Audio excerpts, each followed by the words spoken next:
Hello, everybody, and welcome to GSA 101. My name is Natalie. I serve as the GSA Program Coordinator.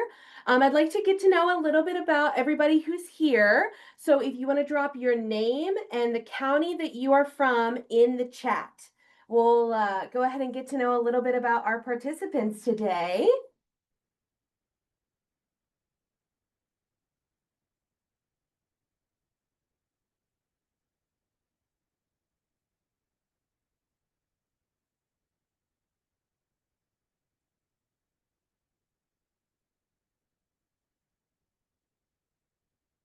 Oh, sorry. Here we go. There we go. Now you should be able to drop it in the chat. Sorry about that. So that's your name and the county that you're from in the chat. All right. Hi, Shannon from Jefferson. Let's see. We've got Elizabeth from Franklin County, Ava from Boyd, Oliver from JCPS. Oh, we've got Bethany from Glasgow, Sydney from Clark County, Allie from Fayette. Hi. Teresa from Anderson County. Welcome, welcome. Let's see. Christian from Walton, Verona. Oh, I saw Warren County. Logan from Warren County. Welcome. Taylor from Cumberland. Ian from Fayette County. Hi, welcome to the webinar. Let's see, I've got Noah from Woodford County. Let's see, I've got Christian from Jefferson County. Welcome. Garrison from Boone. Wow, we are spanning the map here today. Kendall from Greenup County. Welcome. Let's see. Who else do we have? We've got Chloe from Graves County. Allie from Oldham. Finley from Boone County. Welcome to the webinar. Katie from Scott County. Molly from Jefferson County. I've got Al from Boone County. Sophie from Campbell. Ella Claire from Eddyville. Wow, we've got, like I said, we're spanning the Kentucky map today, folks. That's super exciting. Well, everybody, welcome to our first GSA 101 of the fall. It's very exciting to be here. As I mentioned before, my name is Natalie. I serve as the GSA Program Coordinator. So just a little bit about me before we get started. I am from Louisville, Kentucky, from right here in Jefferson County. I am a GSA alum. I attended GSA back in 2015 for musical theater. And had an amazing experience, so amazing that I ended up coming back to GSA years later and worked as a residential advisor for 2 summers, including the virtual program in 2020, which was quite the experience, I'll tell you that. And then after that, I was lucky enough to serve as an administrative intern before joining the team full-time in January of 2023. So I am coming up on, I guess that would be 2 full years, going on 3 at GSA. And absolutely love what I do, love getting to meet everyone just like you all that are here at this webinar tonight and support the young artists of the Commonwealth. So I am not here alone tonight, however. I do have another member of the team here with me. So Nick, go ahead and introduce yourself to the people. Awesome. Thanks, Natalie. Hello, everyone. My name is Nick Kovalt, and I just want to echo what Natalie said. It is so awesome to see so much of the state here this evening. So hello to all of you out there in all corners of the Commonwealth. Like I said, my name is Nick, and I am also a GSA alum. I went through the program in 2002 for vocal music. It totally changed my life. It was the first time I was around other people my age who loved the arts just as much as I did. And it really changed my trajectory. So I ended up going to the University of Kentucky for vocal music performance and arts administration. I worked on the summer staff for the program for 3 years. And then Natalie and I actually have pretty similar stories. I came back and worked on the administrative team for the program starting about 15 years ago. And in that time, I've had various roles with GSA. Natalie and I were there together for that 2020 program. And in my current role, I'm Vice President of Education and Community for Kentucky Performing Arts, which is the organization that the Governor's School for the Arts is housed in. So in that role, I'm very lucky to remain connected to GSA. So I'm here to support Natalie in this today. I'll be monitoring the questions in the chat or the Q&A feature. Feel free to throw your questions in the Q&A feature if possible, but if you throw them in the chat, I'll try to catch them there as well. I'm monitoring our Facebook live stream as well. So if your question's not answered right away, I think we'll probably get to it toward the end, but I'll be keeping an eye out for you. So I'll hand it back over to you, Natalie. Awesome. Thank you, Nick. Yeah, as I mentioned, I'm thrilled to welcome you to GSA 101 today. So just a little bit about what we're going to cover today. Over the course of this webinar, you'll get a clear picture of what Kentucky Governor's School for the Arts is all about, including the kind of artists who thrive here and how to put together a strong and confident application for this year's upcoming summer program. If you'd like to dive deeper into the application process, we're going to be hosting additional virtual sessions later this fall, so keep an eye on GSA's website and social channels for dates and details about those. As Nick mentioned, today's session is live streaming on Facebook and it's also being recorded. We're going to share that recording publicly in the coming days. We'll post a link to it to a YouTube video version of this on our website. We're also going to be leaving time for Q&A at the end, so feel free to enter questions anytime. Like Nick mentioned, that Q&A feature is super helpful. Sometimes we can miss stuff that makes its way into the chat. So the Q&A feature tends to be where you want to put those questions. If you're watching on Facebook, feel free to drop them in the comments and Nick will jot it down for the end of the session when we do Q&A. If you're joining us live, you should receive a brief post-session survey. Your feedback really directly shapes how we serve students and families across the Commonwealth, especially throughout our application and recruitment process. So we truly appreciate if you please take a moment to complete that. Once again, thanks for being here, and let's go ahead and dive in. Alrighty. So behind every great program is a great team, and we are proud to introduce the GSA administration team. So on your screen there, that's Jason Brooks on the left. He is the GSA director. I'm lucky enough to work with these incredible people every day, including Jessica Graham, our program manager. Of course, there I am. Again, my name's Natalie Eisert. I serve as the program coordinator, and Samantha Renderstock serves as our alumni coordinator. We on the GSA team work as one. We're a collaborative group committed to changing the artistic landscape of Kentucky. We're here for you at every step of the process. We're ready to answer questions, offer guidance, and make sure you have everything you need to shine now and long after you submit your application.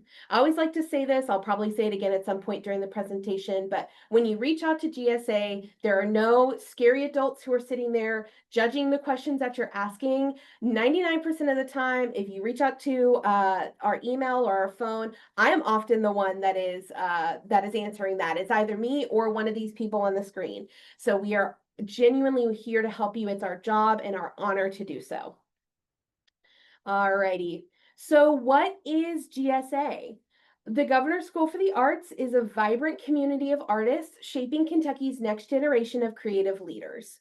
Our flagship experience is a 3-week residential summer program on a college campus where high school artists train in a conservatory-style environment that's intense, challenging, and exhilarating.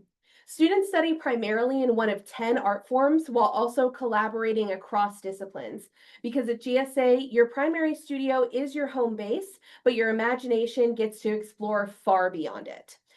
So we are going to show a quick introduction video to our artistic art forms.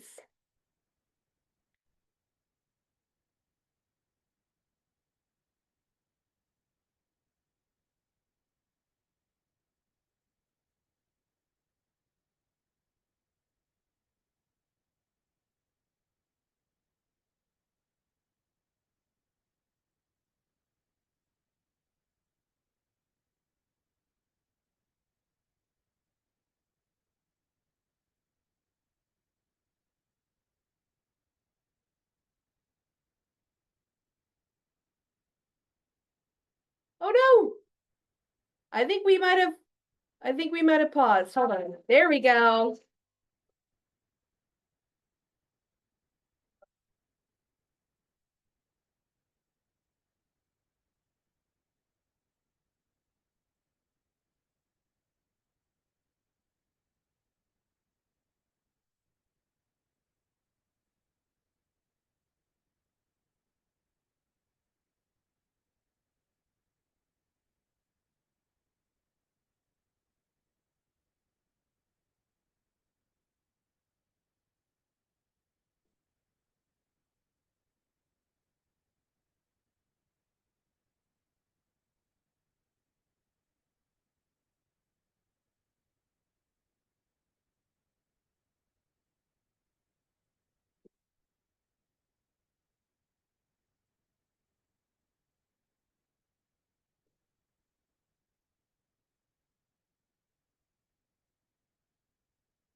Awesome.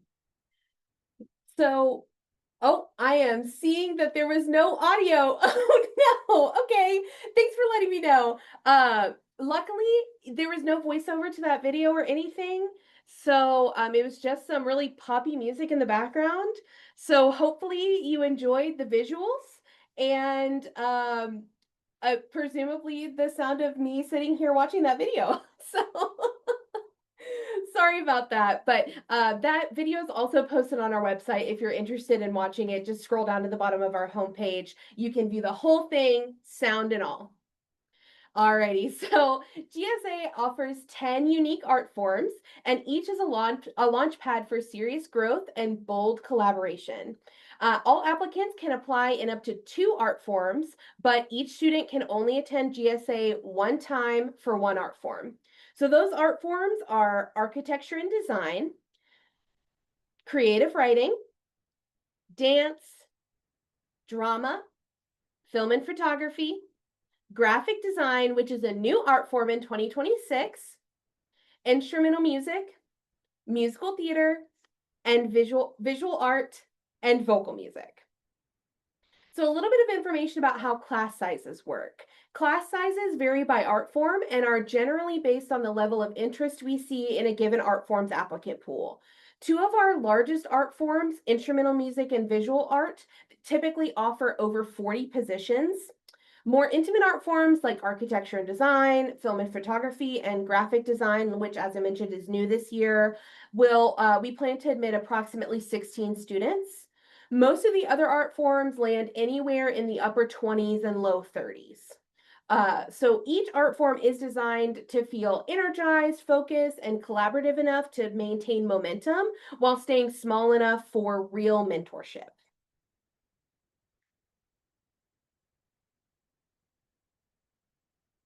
Well, there we go. Alrighty, so how much does GSA cost? This is my favorite thing to say because best of all, GSA comes at no cost to students. GSA charges no tuition, room, board, or fees to attend the summer program. Keeping GSA tuition free has been central to our mission since we were founded in 1987. We were founded as a partnership between the Commonwealth of Kentucky and Kentucky Performing Arts, formerly the Kentucky Center for the Performing Arts, which is a Louisville-based nonprofit with a statewide mission. GSA exists to connect young artists with affirmation, empowerment, resources, and high-quality educational opportunities so they can build the brightest creative future possible. And we know that every artist is lifted by a community. If you are a guardian, teacher, mentor, or just a cheerleader for a young artist, GSA is here for you too. We thank you for being here and thank you for being an arts hero. So before we dive further into the summer experience, we're going to name the heartbeat of GSA, our values. What do we believe in? What's important to us? First, we believe that artists are vitally important to society.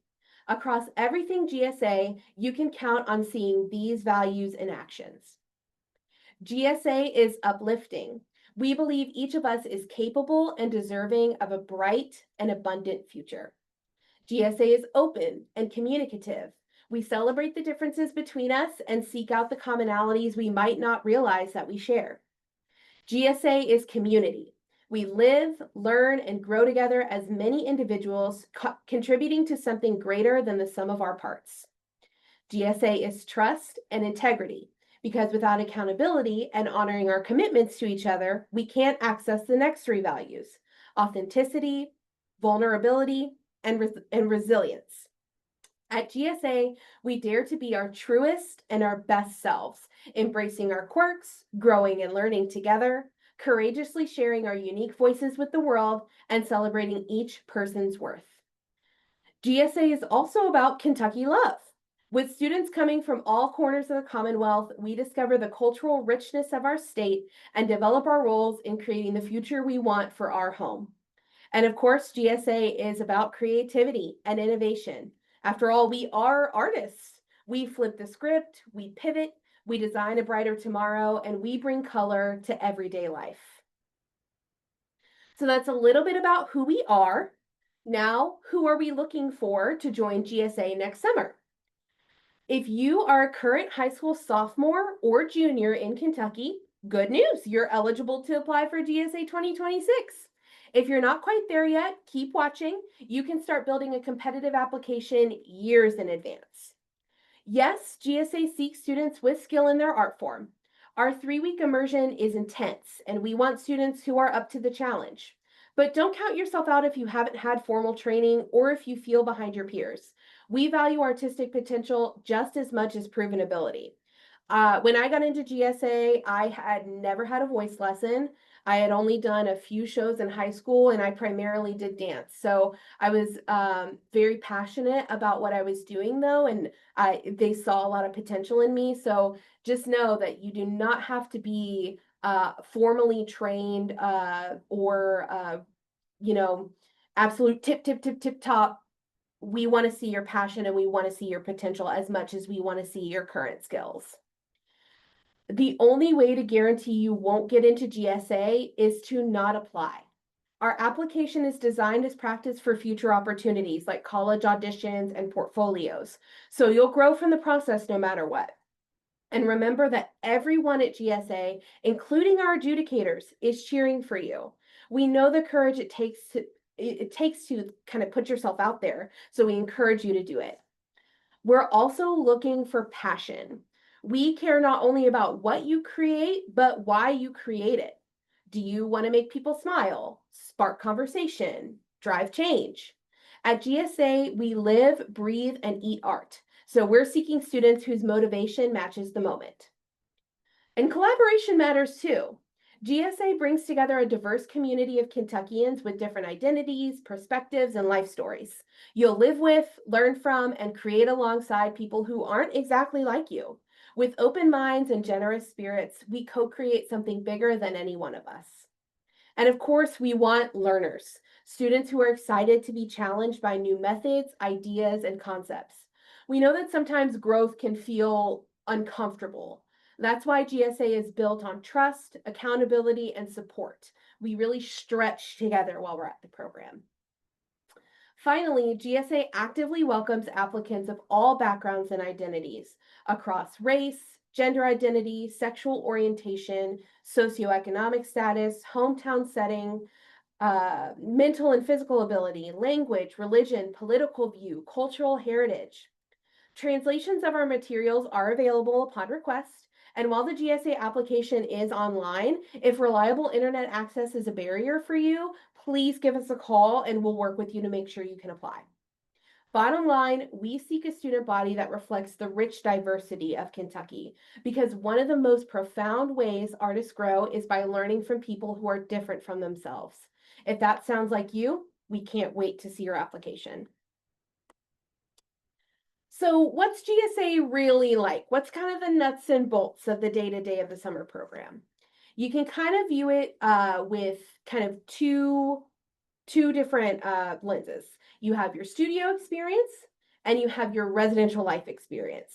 Those are the twin engines of the GSA Summer Program. So let's start with studio, where your craft takes flight. By day 2 of the program, we are in full stride. Each day begins with breakfast, followed by an all-school morning presentation. These presentations are a dynamic mix of performances and talks from working artists across disciplines. Each session wraps up with a quick Q&A that's led by GSA admin. These are designed to discover new art forms, spark interdisciplinary ideas, and you can get a glimpse of careers that you might not have even known existed. After that, we head off to studio time. The morning block is about 3 hours. Studio is our term for everything that builds your craft. That includes classes, workshops, rehearsals, demonstrations, field trips, independent practice, you name it. You'll get personalized mentorship from faculty who can become lifelong guides for you. After 3 hours of morning studio, we refuel at lunch, then dive into a focused afternoon session to refine your skills, create, and collaborate. After about 4 hours of afternoon studio, evenings kind of look one of three ways. You either go back and have an additional studio session that lasts until about 10 p.m. You might attend an all-school evening assembly, which is kind of a more produced performance or presentation than what you see in the mornings. Or you might participate in residential life programming with the RAs. It's a time to connect, decompress, and build community with the students around you. Back in the residential halls, after all that, you can wind down or socialize, but lights are out at 11:30 p.m. each night. Just a note, days at GSA are longer than a typical school day and are purposefully rigorous. So it's definitely very much you are immersed in GSA all day, every day.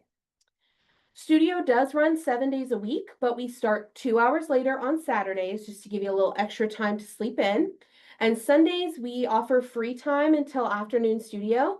Depending on program needs, occasional activities may happen before studio. GSA staff can arrange transportation to nearby houses of worships on Sundays upon request. You will have two studio free days. One is usually like a full community event, think like an all school field trip. And the other focuses on rest and residential life activities that are curated by our residential life staff. In short, GSA has a powerful rhythm of learning, making, performing, and living in community. It's structured enough to push your growth, flexible enough to showcase your voice, and inspiring enough to keep you coming back hungry for more. So the other section of GSA is focused on residential life. It's where our community kind of clicks. After studio, the magic continues in the dorms. Every student is matched with a residential advisor or RA. They are live-in mentors, guides, and hype squad kind of rolled into one, and they're there to help you have a safe, successful, and fun GSA experience. You'll also be part of your RA's small group, a mix of students from different art forms and different areas of the state. Think of them as your GSA crew. You'll check in regularly, swap insights, and build the kind of friendships that often last well beyond the summer program. At home, being the artist can kind of set you apart sometimes. At GSA, it's what connects all of us. Beyond the classroom, RAs curate a full slate of activities. These include things like Coffee House, which is kind of like a talent show. You can perform. We've had students MC. We have a lot of students who are often cheering from the front row. You can also participate in things like Quiet Craft, and we have big lawn games from painting and puzzles, board game battles. When I was at GSA, me and a little group of students, we played, I don't know if any of you have ever played the card game Phase 10, but we played Phase 10 almost every night. And then our RAs also offer opportunities to kind of move your body outside of studio. They will do open gym times in the mornings. Some might go on casual runs. Some might strike up a volleyball game. So students who want to join in, if they're into it, are certainly welcome to do so. The RAs also plan a full field day during the all-school free day. The 2025 field day had indoor and outdoor options like spike ball, they did cookie decorating, they had a volleyball tournament, and it was all capped off by an all-school dance. If you want a slower pace, it's also totally fine to take a low-key day to recharge in your room. Bottom line, residential life at GSA is where mentorship, laughter, and late-night aha moments live. It's community by design. It's supportive, spirited, and unforgettable. The GSA experience doesn't end when the summer program does, though. We're committed to our alumni for the long haul, helping you access quality, affordable college options and championing you, as a creative citizen for decades to come. GSA alumni are eligible for scholarships at nearly 30 colleges and universities. You can find a full list of those colleges and universities that currently offer GSA scholarships in the alumni section of our website. We offer college and career coaching that actually helps. You'll meet recruiters at our summer college fair, return for a fall college and career day with exclusive rep meetings, and continue building mentorships with GSA faculty and staff for years to come. Alumni can also apply to the GSA Alumni Fund, which awards $10,000 annually. That's $5,000 in the fall, $5,000 in the spring, in grants to support artistic development. And you'll join a community of over 9,000 GSA alumni. All of those alumni are creating exciting work across the globe, both in the arts and far beyond. In short, GSA is a launch pad and a lifelong community. We're with you through applications, auditions, first jobs, big pivots, and bold ideas. So the GSA journey is about to take an exciting new turn, and you won't want to miss it. On Friday, October 3rd at 10 a.m. Eastern Time, we are going to reveal the big news, which is the future home of the Governor's School for the Arts beginning in 2026. This is more than a campus update. It's a defining moment that will shape the next era of GSA, our students, and our alumni community. We're celebrating this milestone with a live stream press conference on our Facebook page. You can find us at the Kentucky Governor's School for the Arts on Facebook, and you're invited to be front row from wherever you are. So mark your calendars, set your reminders, and spread the word. This announcement is more about location. It's about the bold future of arts education in Kentucky. Come be part of history in the making. All righty. Turning our attention back to GSA 2026 applications, everything you need, including the application link, lives at www.kentuckygsa.org. And that's Kentucky all spelled out, not abbreviated.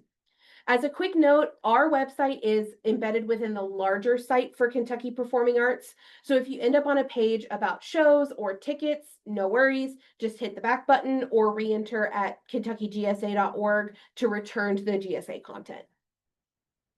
So there are 10 applicant guides, one for each art form that we offer. We recommend that you read yours from start to finish before you begin your application. And we also suggest that you keep it handy throughout the application process. The 2026 applicant guides will be made available along with the launch of the application on October the 10th. Inside each guide, you'll find a brief overview of your art form's curriculum, precise application requirements, what to expect if you advance to the final round, evaluation criteria all spelled out for you, and tips and advice straight from our adjudicators on how to kind of craft the best GSA application you can. If you still have questions after reading your art form's applicant guide, we suggest that you reach out to the GSA admin staff. We're going to share contact information at the end of this webinar.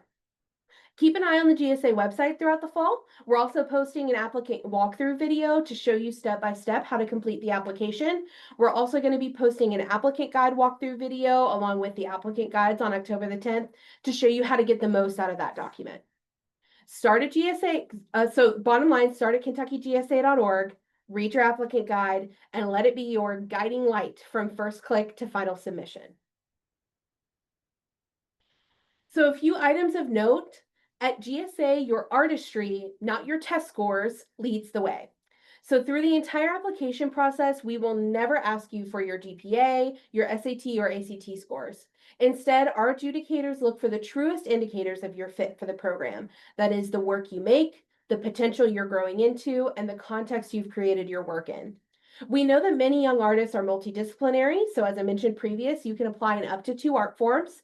As a quick note for any instrumentalists may apply on 2 different instruments, but those 2 instruments count as your 2 art forms. So you would not be able to apply for piano and trumpet and drama. You would just be able to apply for piano and trumpet. We keep application costs straightforward and accessible, and we try to build equity into the process so that talented students from every corner of Kentucky can step forward confidently. So as you can see, there is an application fee. It is $35 for one art form and an additional $15 if you choose to submit a second application. But that can be waived. That fee can be waived for any student who qualifies for free or reduced lunch. And that waiver is just by the click of a button in the application, no questions asked. We also evaluate each applicant holistically. There are no demographic quotas for GSA. That includes any by county, school, gender, race, age, or grade. Instead, we consider your abilities, your potential, your access to resources, and the identities and perspectives that you have to offer.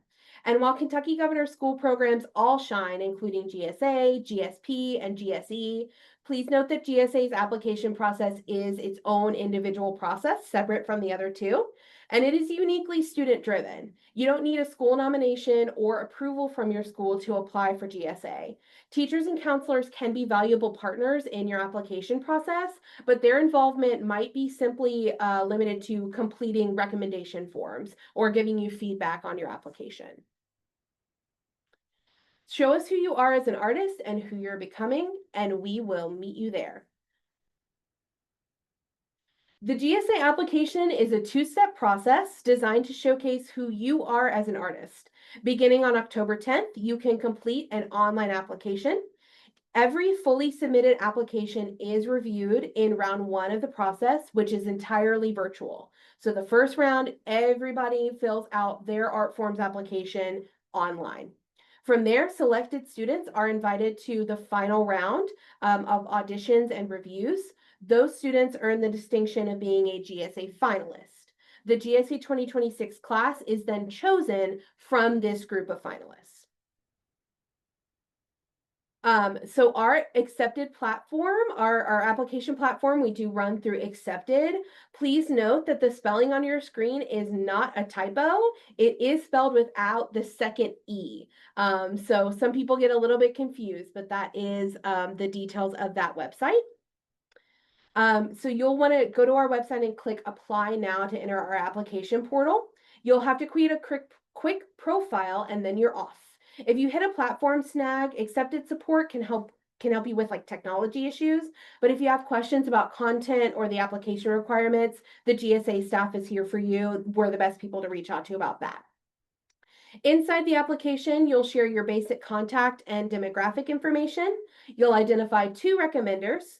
You'll enter their emails. Accepted will send them an online form. So they won't be writing you a recommendation letter. They'll be filling out a form that will be sent via the accepted platform.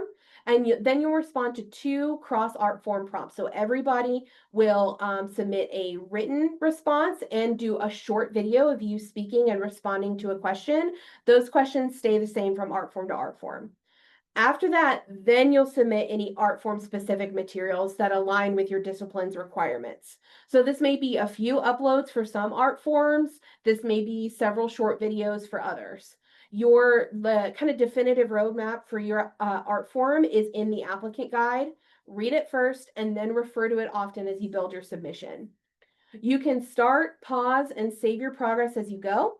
Just be sure to finalize and submit by end of day, Sunday, January 18th, 2026.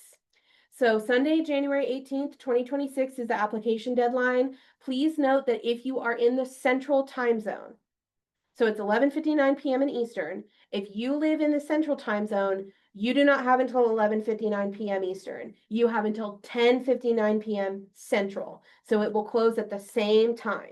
So it'll close at 11:59 p.m. Eastern, 10:59 p.m. Central. We always have a couple people who miss that deadline because they missed the time zone change. So make sure that you are double checking what time zone you live in and getting your submission in. Righty, so we're going to go through, so this is an applicant checklist, which we already have kind of spoken about here, but some pro tips here. Make sure you start early.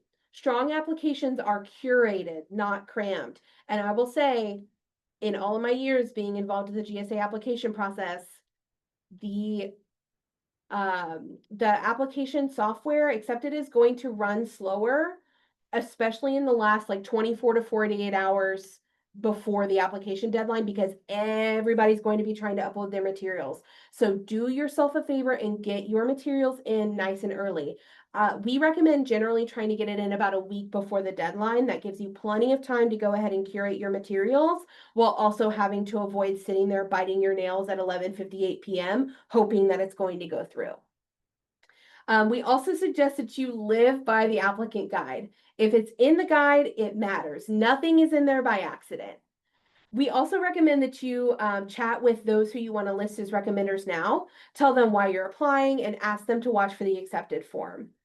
And then we also suggest that you test your tech.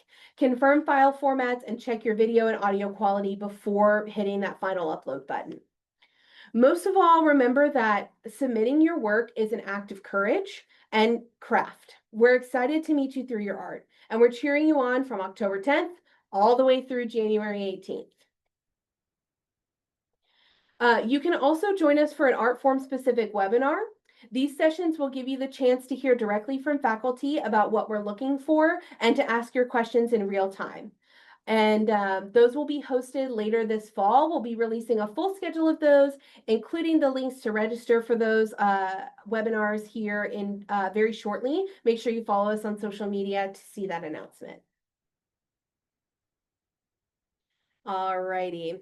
So as we covered, it is online and it's a two-step process. The first round is virtual for everybody.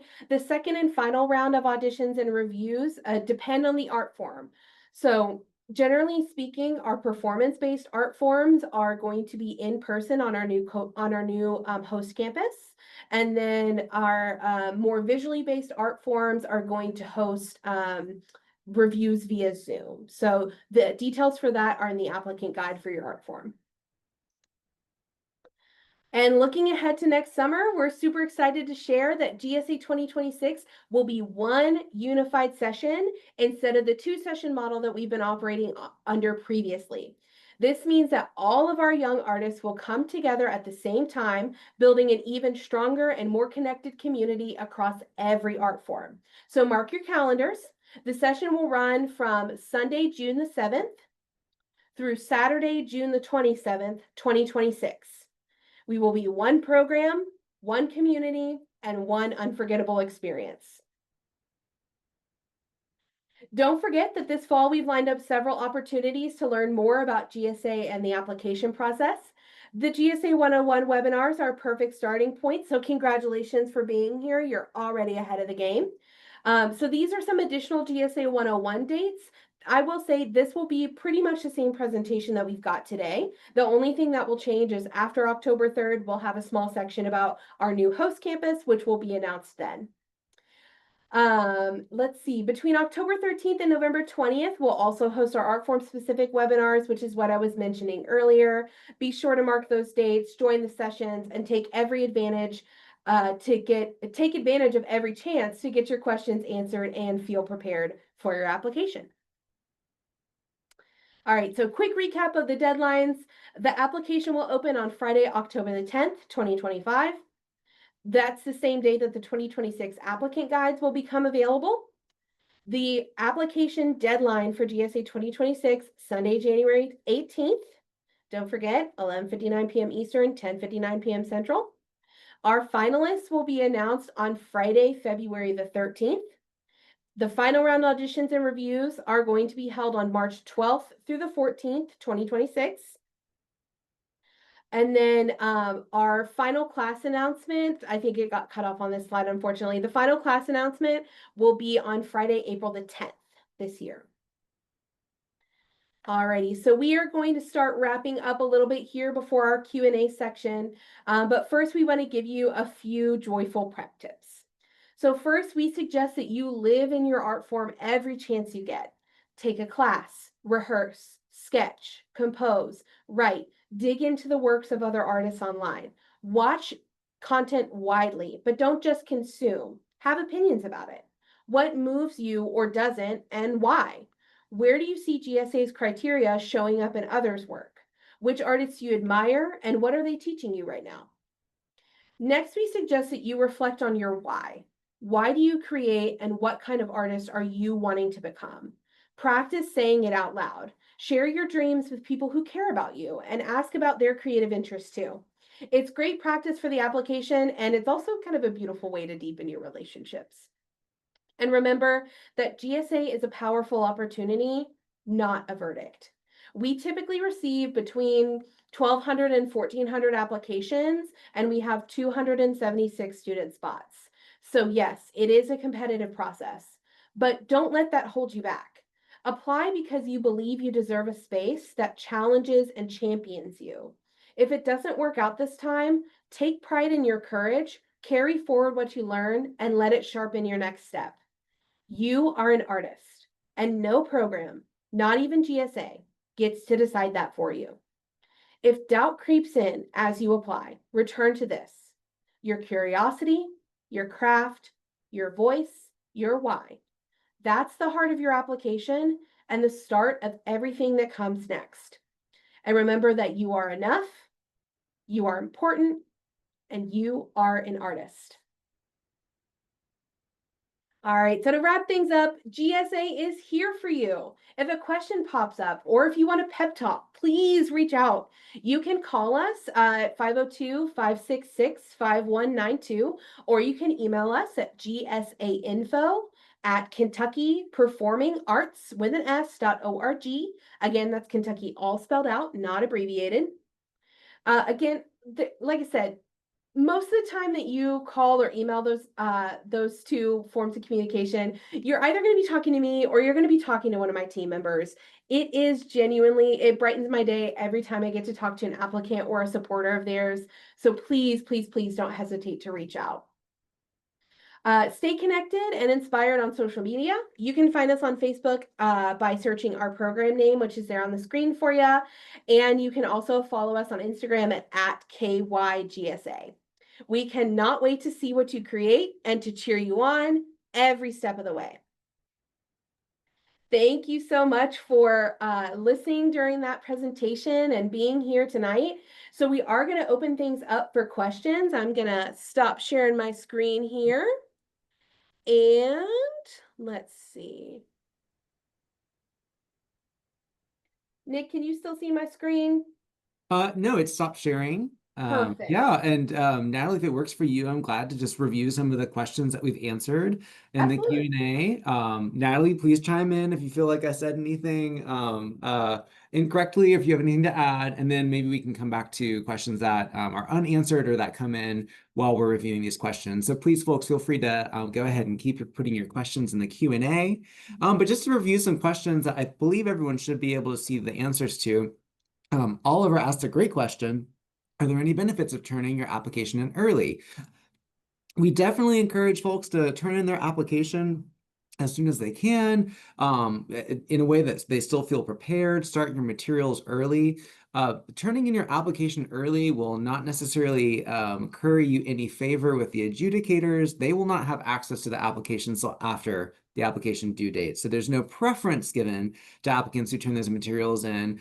But I'd be willing to bet that applicants who turn their materials in early maybe have a less stressful experience during the application in, especially that last weekend of the application window, right before that deadline. A lot of folks wait till that moment, and the application portal can run slow, cause some stressful moments, cause some applications that were going to be turned in at 11 p.m. to not get in until, 12:30 a.m. So do yourself a favor, start the application early, get it in early, but no, that's more for your own stress level than it is for the status of your application. We had a question about architecture and design that is still an art form for GSA. We have added a graphic design art form this year. Cell phone policy for GSA, students can bring cell phones to the program, but they're not allowed to use them outside of the residential hall room or the area immediately around that room. So what that can mean is that use of the phones and contact with home via a smartphone is usually limited to early in the day, late in the day, maybe sometime during meal times. but we are not taking cell phones into class. So that can be a big shift for a lot of our students. Our students are always near and accompanied by and in the presence of a GSA employee who does have a cell phone. So if there should be an emergency need of some kind, that person is able to use that cell phone. Also, parents are provided with a lot of contact information for GSA. So, if there is something that happens at home and the parent needs to urgently reach their student, they can call GSA and we can get them connected in very quickly. And we have a number of students who, after the program, they're like, I thought I was going to miss my cell phone. I thought I was, I was annoyed kind of coming in, thinking that I wasn't going to be able to have access to it. And they end up loving it. Yeah. So it's something that you definitely have to keep an open mind about, especially, in this day and age. But it ends up being a valuable aspect of the program because students can really stay focused on GSA and focus on taking as full advantage of those what feels like very short 3 weeks while you're there as much as possible. Absolutely. You may not have your phone on you, but you're surrounded by other people who love your art form just as much as you, and you're getting to do that art form all day long, meet experts in that field. So, yeah, we promise there's plenty of things to entertain you Yeah. when the phones are not there. Let's see, for film specifically, do I need to bring a camera or do they give you one to use? So students are welcome to bring their own equipment for film, but equipment is provided at the program. And that's a level of detail that you would get more information about as an accepted student from your faculty. So generally before the program, there's more information sent out about supplies, but for film equipment specifically, we do not expect you to show up with a camera, a boom mic, all that jazz. Natalie, anything you'd add to that? No, not currently. You Okay, kind of hit the great. nail on the head there. All right. Molly asked a great question about just a single term this summer and how that might impact the total number of accepted students. So you heard Natalie saying there right now we anticipate 276, right? Yep. Natalie, student spots for the single session this summer. We are really excited that that is an expansion from what a single session has been in the past.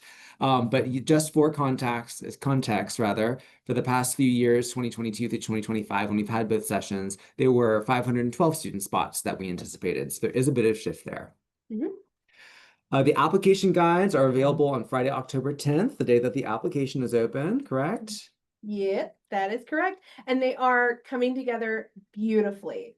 I love them. I work on the applicant guides. They are a little bit my pride and joys. So I'm super excited to release them this year. They're looking really great. That's awesome. I'm telling you, folks, we are always in good hands with Natalie. She is going to be your best friend in this process, I do as my the whole best. team. Yeah. All So, right. Natalie, a question about the recommendation forms. So Yeah. with GSP, you have to have a core class teacher, according to the person who's asked this question, Yep. fill the form out. But for GSA, can an elective teacher fill it out, or is it strictly got to be a teacher in that art form area? That is a great question. So, your recommendation forms can really be filled out by any adult who is not your parent who can speak to your artistic ability and or like kind of the larger aspects of your character, like your work ethic, things like that. So it does not necessarily have to be a teacher. If you would like to choose teachers, that is totally acceptable. We usually will get recommendation forms from oftentimes teachers, including elective teachers. We also will get recommendations from counselors, from youth pastors, from sports coaches, theater directors, voice teachers, private teachers, things like that. So the requirements for that are pretty wide. Like I said, they just can't be directly related to you. Like your mom thinks you're great, but unfortunately she can't serve as your GSA recommender. So she can extol your values at any other place, but unfortunately can't serve as your GSA recommender. But other than that, it's pretty open. But the answer to that is yes. If it's a teacher, it can be one for an extracurricular or for an elective instead of like your strictly core classes. That's great. Awesome. Thanks. You should still totally have your mom write awesome things down about you. It just can't be a Yes. GSA application recommendation form. Natalie, can you remind us if folks have a question about GSA or the application process, what's the best way for them to reach out and ask? Yeah. So the best way for you to reach out and ask us a question is going to be via the GSA info inbox or via the GSA helpline. So I'll go ahead and say those again. So the GSA helpline, our phone line, it's generally open about 9 a.m. to 5 p.m. Eastern time, Monday through Friday, which are our office hours. And that phone number is 502 566 5192. If you don't get anybody on the phone, if we're in a meeting or something, feel free to leave a voicemail. We'll return it as soon as we can. And then our email address is gsainfo at Kentucky, and that's Kentucky all spelled out, not abbreviated, performing arts with an s.org. So that's the best way to reach out if you have a question. And then if we don't know the answer to your question, we will reach out to somebody who does. So we'll get you an answer one way or another. And Awesome. Nick just dropped that in the chat. Thank you so much. That's really helpful. Yeah, you got it.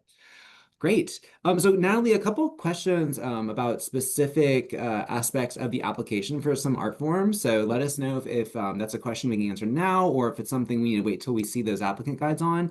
But for visual life, excuse me, for visual life, for visual art, can the still life, when one is doing a still life for visual art, can it be digitally drawn? That is a great question. Um, I would refer to the applicant guide. In the past, they have requested that the number of digital drawings be limited. I cannot remember off the top of my head if there is a limit to, because there's usually some standard pieces that they want everybody to submit. So that includes like a self-portrait, a still life, things like that. Um, I would recommend double checking the applicant guide once it's released. And then also, I would also recommend you could always attend the Visual Art Meet Your Adjudicator webinar, which will be hosted with one of our amazing adjudicators, Sean Starowitz. And he is super passionate about the program, incredibly knowledgeable, and he would know the exact answer to that question. I don't have it for you now, but let's circle back to this around mid-October, and then I'd be happy to help you out. Love it. Love the detail of that question. The answer will be there for you. All will be revealed. For someone who's applying for dance, will the choreography for the application be communicated by a video showcasing that choreography, or will it be written out? Great question. Both. So the combinations that are asked for the GSA dance application in the applicant guide, you will see that they are written out step by step. I believe that they also, in years past, and I believe that we're going to continue doing this, provide a video of two representatives performing that choreography. It's noted in the applicant guide, but I'll just go ahead and say it here for the good of the order.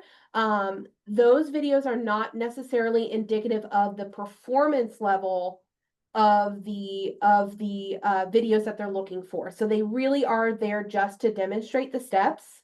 So make sure that you are also adding in your own artistry and performance on top of that, so that your videos are the strongest that they can be. But yes, they are written out, and then they have also provided a link to a YouTube video that is, like I said, two representatives who are performing the choreography. Great, thank you. All right, and one question I'm in the process of typing out here, but just to confirm, if you apply to GSA as a sophomore, which is wonderful, and for some reason you are not accepted or not able to attend the summer program, you can reapply as a junior. Is that right, Natalie? Absolutely, All right. absolutely. And in fact, we encourage it. So if you apply as a sophomore and for whatever reason don't attend that year, we do definitely encourage you to reapply. Sometimes all it takes is that 1 year to make all the difference. And each applicant pool is very unique. Each applicant pool is very different from, years past and will be from years future. So really and truly, I would recommend if you apply as a sophomore and ultimately don't attend the program that year, I definitely recommend reapplying as a junior. That's great. And if someone's interested in instrumental music, but they're really musically talented and they play more than one instrument and they want to apply for two instruments, Mhm. do they have to submit two different applications, one for each of those instruments? Yes.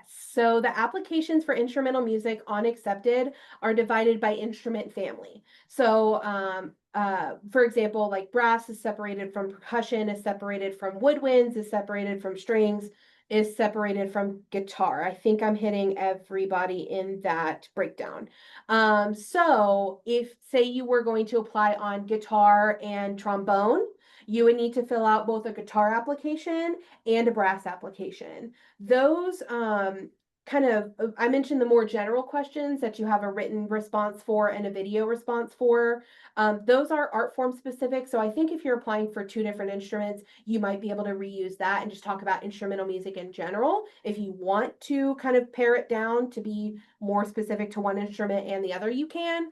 But each instrument family also has slightly different requirements. They overall stay the same, but also just to note that the adjudicators for each instrument family will only see the applications for their instrument. So for example, our piano adjudicator will only see piano applicants. Our brass adjudicators will only see the brass applicants. So hopefully that makes sense. If you have more specific questions, feel free to reach out. Awesome. Thanks, Natalie. Mhm. If someone is taking summer dual credit classes, are they allowed to bring a computer? You are allowed to bring a computer. I will say that sometimes free time can be a little limited. So GSA is very fast paced. We are cramming a lot of activity into 3 weeks of instruction. So just a note as you're planning your summer that that free time, like I said, it can get limited. And a lot of times students, even during free time, end up wanting to really soak up the program as much as possible. So a lot of times your free time will end up being you hanging out with your friends or whatever. So just note that you are welcome to bring a computer, and generally that does have to stay in your dorm room unless your art form requires one, at which point it'll be explained to you by your faculty or staff. Awesome. So, another question about recommendations. Does the person we choose for the recommendation affect the likelihood of getting accepted? Will people with more experience be better for me to ask for recommendations? So, and just generally, what's the best type of person to ask for a recommendation? Yeah, that's a really great question. So the short answer to that would be no, not necessarily. So for example, if you are a piano student, your if your piano teacher has only been teaching piano for a year versus teaching piano for 25 years, that is not going to be anything that's really weighed in the adjudication process. So really, the recommendation forms are more for the adjudicators to get a sense of how the adults in your life perceive you and how they experience you in your artistry as well as in their interactions with you. So it's not necessarily, they are not going to be answering questions about, to go back to the piano example, they're not going to be answering questions about how well does this student perform scales on the piano, or how well does this student play this type of repertoire. It's going to be more about who you are and how you kind of function within their interactions with you. And so, and they are, and I'll say this too, the recommendation forms are not weighed as heavily as your own personal artistic materials are in the adjudication process. So again, they're more for that kind of holistic application where we're trying to get to know a little bit more about you as a person and as an artist. That's great. That And makes sense? something that we love to remind folks is that, you can have conversations with your recommenders before they Absolutely. complete the form about why you're interested in the program, what you want to learn. So that's allowed. Yeah, it's not only allowed, it's encouraged. It's Hey, encouraged. that's So great. yeah. So, Natalie, we've got 10 art forms. There's a lot to choose from. So if someone's interested in reviewing the course content or kind of what each art form entails, what's the best way to learn about each art form so that someone can decide which ones they might be most interested in?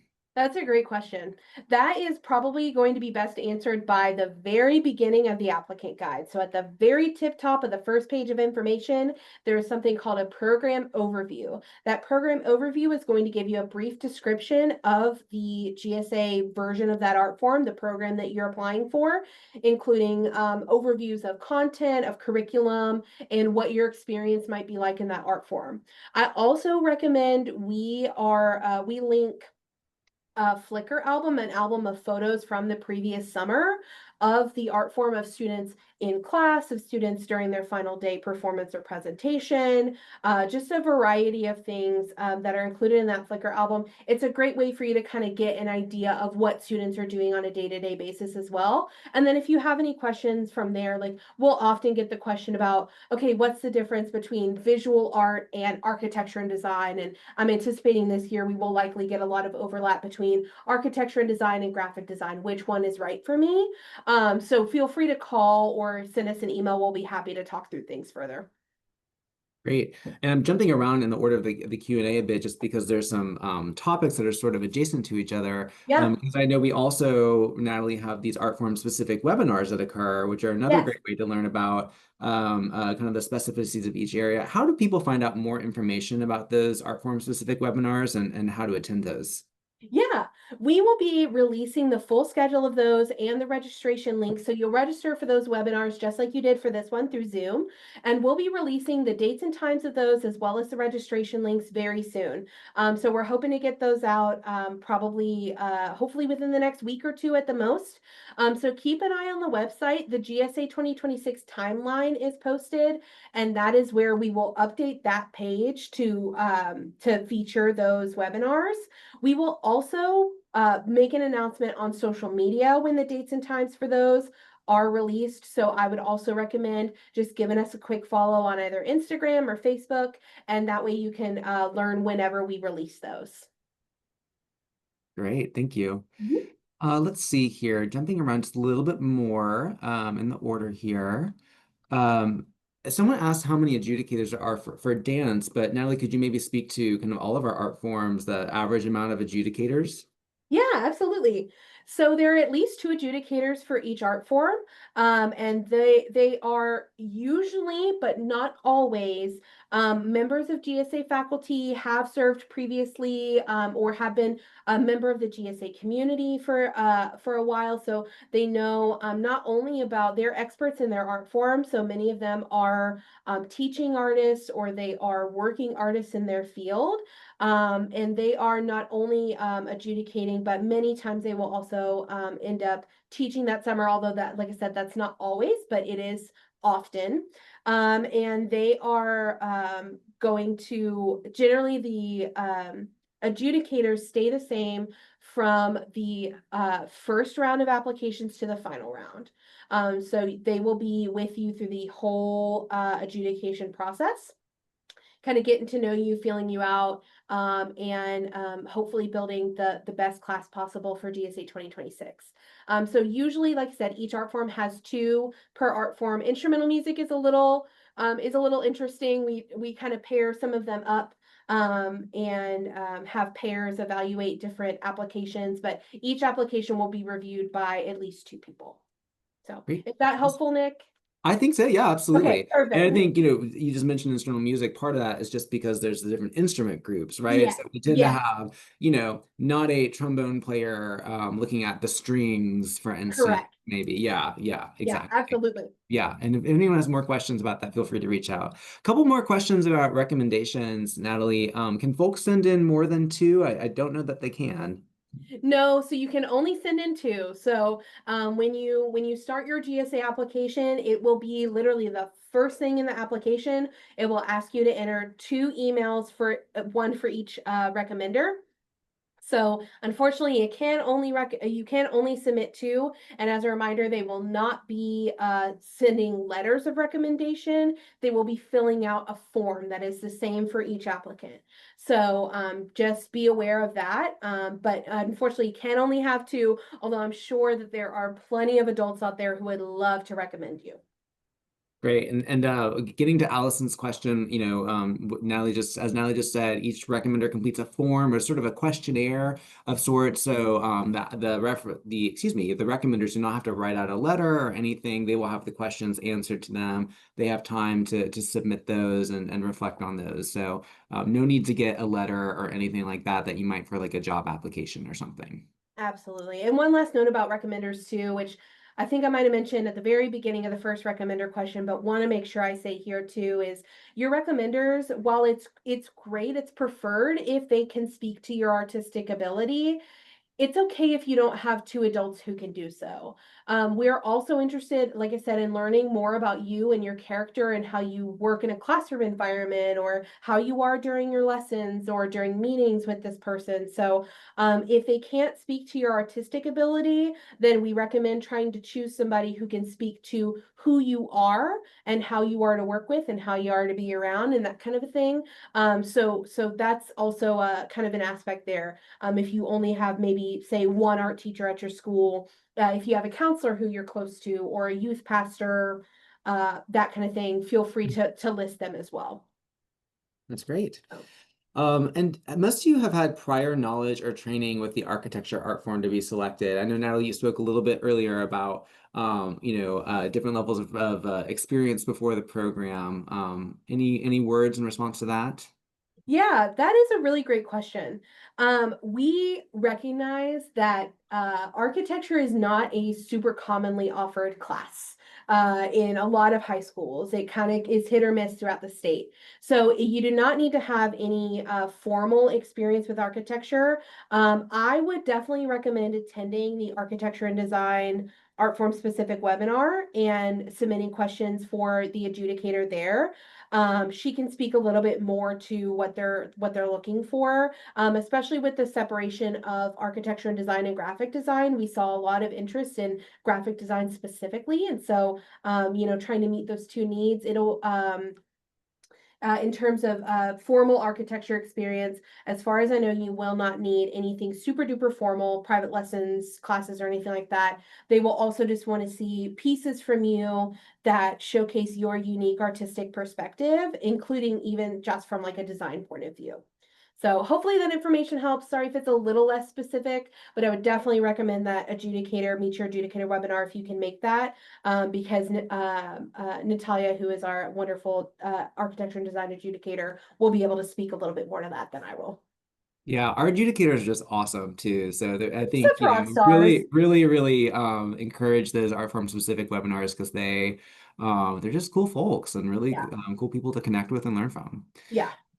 That's great. So, Natalie, our last few questions here are sort of specific questions about art form applications. Mhm. So I know for some of these, the answer might be great question, hang tight for the applicant guide. Yeah. But I'll ask the questions and you can let us know. Does that sound good? Absolutely. Awesome, cool. So for creative writing, is it required to have multiple short stories or is one longer story acceptable for the manuscript? Great question. Hang tight for the applicant guide. Awesome. What types of writing are common in the creative writing class? And is there a specific type of writing that the judges prefer when applying? That is also a great question and one I can answer now.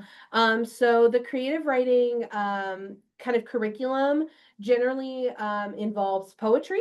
It'll involve a lot of different, honestly, they cover a lot of different styles of writing. Sometimes they will even do playwriting or screenwriting. They'll do, creative nonfiction. They will do just a number of short stories. Like I said, poetry is also a vital part of the program. But if you tend toward one style or another, my recommendation is to showcase what you feel is your strongest work. So don't throw a poem in there just to throw a poem in there if you don't feel like it showcases you well as an artist. So it is, in terms of the application, you can really and truly submit a wide variety of styles and they are happy to review all of them genuinely. So they want to see what you feel is your best work. Love these questions. Great questions.